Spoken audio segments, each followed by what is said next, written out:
일요일 듣기평가 시간이 돌아왔습니다. 오늘은 ABC 방송국의 What Would You Do? 라는 프로그램을 통해 주요 단어들을 배워보도록 하겠습니다. 해마다 음주운전 문제가 증가하고 있다고 하면서 이런 표현을 씁니다. 들어보실까요? Driving while drunk is an ever-increasing issue in New York, where alcohol-related driving deaths have ticked up nearly 30%. Alcohol-related driving deaths have ticked up nearly 30%. Alcohol-related driving deaths have ticked up nearly 30%. Alcohol-related driving deaths have ticked up nearly 30%. tick up 역시 increase와 마찬가지로 증가하다는 의미가 있습니다. 그럼 increase를 한 번 더 사용하면 되는데 왜 다른 단어를 사용했을까요? 장문에서 특정 단어를 강조하기 위한 의도적인 경우가 아니라면 단어 반복은 피해야 할 요소입니다. 예를 들어 볼까요? 건물 주인은 주차장의 혼잡을 막기 위해 주차장 입구에 차량 진입을 막기 위한 입간판을 갖다 놓았다. 여기에서 주차장이라는 단어와 막기 위해, 막기 위한이라는 같은 단어가 반복 사용되어 문장이 다소 단조로워지고 장황해졌습니다. 이렇게 바꾸면 어떨까요? 건물 주인은 주차장의 혼잡을 막기 위해 차량 진입 방지용 입간판을 입구에 갖다 놓았다. 뒤에 나오는 주차장을 생략하고 막다라는 단어와 진입 방지라는 두 가지 단어를 사용함으로써 간결하면서도 지루하지 않은 문장이 되었습니다. 이런 기술을 어휘 변용, 즉 paraphrasing이라고 하는데 영미권에서는 같은 말을 반복하는 것을 매우 싫어하기 때문에 paraphrasing이 기본 교양 중 하나로 여겨집니다. 일상생활에서 꼭 필요한 요소는 아닐 수 있지만 좋은 글을 쓰고 흥미롭게 말하는 데에는 큰 도움이 될 것입니다. 방송에서 사용하는 문장이라면 더욱 신경을 써야겠죠. 다시 본론으로 돌아가서 증가하다에 해당하는 많은 단어 중에 tick up을 사용한 것도 의미가 있습니다. 음주운전 문제가 증가하는 가운데 음주운전 사망사고가 tick up 한다고 합니다. Time is ticking 들어보셨죠? tick은 시계가 째깍째깍 가는 모습을 표현하는 단어입니다. 시계가 거꾸로 가는 것을 보셨습니까? 배터리가 없어서 느리게 가거나 멈추기는 하죠. 하지만 거꾸로 가는 시계는 일부러 만들지 않는 이상 없습니다. 음주로 인한 교통사고 사망자 수가 지난 5년 동안 30% have ticked up 했습니다. 느리게 증가하거나 평소와 같을지는 몰라도 내려가지 않는다는 것이죠. 그리고 바빠도 시계가 한 번에 2초씩 갈 수가 없는 것처럼 그 증가가 천천히 진행된다는 것입니다. 그 모든 상황을 tick up 한 단어에 담아냈습니다.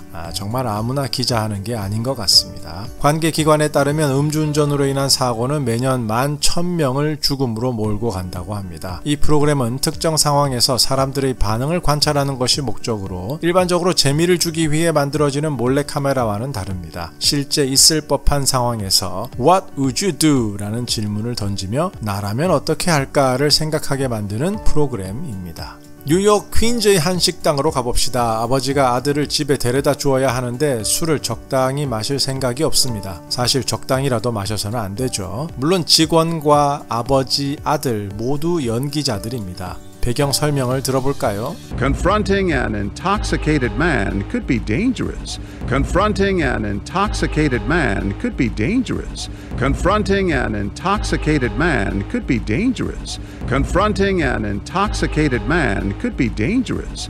Intoxicated는 술 취한입니다. drunken 아닌가요? 맞습니다. 같은 뜻입니다. Drunken Tiger 아시죠? 너희가 힙합을 아느냐에서 자신을 어떻게 소개하는지 들어보시겠습니까? Intoxicated tiger, intoxicated tiger, intoxicated tiger. 네, Intoxicated Tiger. 말씀드린 대로 어휘가 다양하면 많은 분야에서 도움이 됩니다. Toxic은 유해한, 해로운, 독성이 있는을 의미하는 형용사입니다. 이 단어는 가지고만 있어도 해로운 것을 말합니다. Waste는 쓰레기죠. 지금 집에 있는 쓰레기통을 열어보십시오. 맨 아래에는 며칠 전 또는 일주일 전에 넣어둔 쓰레기가 그대로 있을지 모릅니다. 당연하죠. 누가 매일 쓰레기를 버립니까? 좀 모아서 버리죠. 그런데 제가 아는 분이 테무에서 신발이 하도 싸기에 하나 샀다고 합니다. 그런데 그 고무 냄새가 코를 찌르는 것입니다. 뭐로 만들었는지 몰라도 베란다에 창문을 열고 하루 종일 내놔도 냄새는 빠질 생각을 하지 않고 갈수록 심해져서 바로 버렸다고 합니다. 며칠이라도 쓰레기통에 넣어둘 수 없었던 것이죠. 그런 것을 toxic waste라고 합니다. 유해 폐기물입니다. 아마 그런 제품에는 냄새뿐만이 아니라 좋지 않은 화학 물질이 나올지도 모릅니다. 가지고 있으면 있을수록 해로운 것이죠. Toxic relationship도 있습니다. 사귀는 남자 또는 여자가 감정적, 심리적으로 너무나 힘들게 하는 것이죠. 그 사람과의 관계는 지속될수록 나에게 해로운 것입니다. 마치 테무에서 산 예쁜 신발 같은 거죠. 그런 관계는 하루빨리 청산해야 하지 않을까요? 마지막으로 Toxic debts가 있습니다. 독성 부채, 가비옷이죠. 가지고 있으면 있을수록 해로운 부채입니다. 이건 빌려주는 입장과 빌리는 입장에서 둘 다 사용할 수 있습니다. 서브프라임 금융위기가 결국 위험한 모기지 대출 때문에 일어나지 않았습니까? 금융사 입장에서는 담보만 있고 채무자의 상환은 어려운데 담보 가치가 계속 떨어지면 손해를 봐야만 하는 대출, 그것이 Toxic debts라고 할 수 있습니다. 빌리는 사람도 마찬가지입니다. 너무 급해서 사채로 500만 원을 빌렸는데 눈 떠보니 5천만 원이 되어 있다라는 말 들어보셨죠? 이렇게 가지고 있으면 있을수록 해로운 부채를 Toxic debts라고 합니다. 다시 본론으로 돌아와서 intoxicate 하면 중독시키다, 독살하다라는 의미가 있고 intoxicated 하면 술 취한이라는 의미가 되는 것입니다. 이건 꼭 술이 아니더라도 약물에 취한 상황에서도 사용합니다. 그렇다고 해서 무엇인가에 중독되었다라는 의미로 사용하진 않습니다. 예를 들어 맨정신에서 난 요즘 알코올에 중독되었어 라는 의미로 I'm intoxicated by alcohol 이라고 말하지 않는다는 것이죠. 실제로 지금 정신이 혼미한 상태에서 술에 취한 경우에만 사용합니다. 물론 시적인 의미로 I'm intoxicated by you 라고는 사용할 수 있습니다.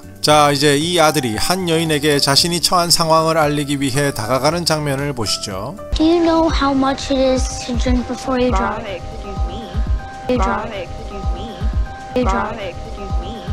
운전하기 전에 어느 정도의 술을 마시는 것이 적당한지 아세요? 라고 물어보는데 Bye, excuse me 라고 합니다. 여기서 excuse me는 실례합니다가 아니라 나 좀 내버려둬, 귀찮게 하지 마라 라는 뜻입니다. 상황에 따라서 저기요, 지금 뭐라고 하셨어요? excuse me 라는 의미로도 쓰입니다. Excuse me, what did you just say? 그리고 변명하다라는 뜻도 있고요. 여튼 여기서 그것이 중요한 것이 아니라 이 상황을 보고 기자가 방금 저 여자분이 뭐라고 했는지 물어보는데 스텝의 대답을 같이 들어보시죠. She just swatted him away. Wow. She just swatted him away. Wow. She just swatted him away. Wow. She just swatted him away. Wow. Water away, 물벼락 맞아보셨습니까? 드라마에 많이 나오죠? 저는 뿌려본 적은 없지만 맞아본 적은 있기도 한 것 같네요. 네. 저 여자분은 컵의 물을 뿌리진 않았지만 거의 그 수준으로 아이를 watered away 했다는 거죠.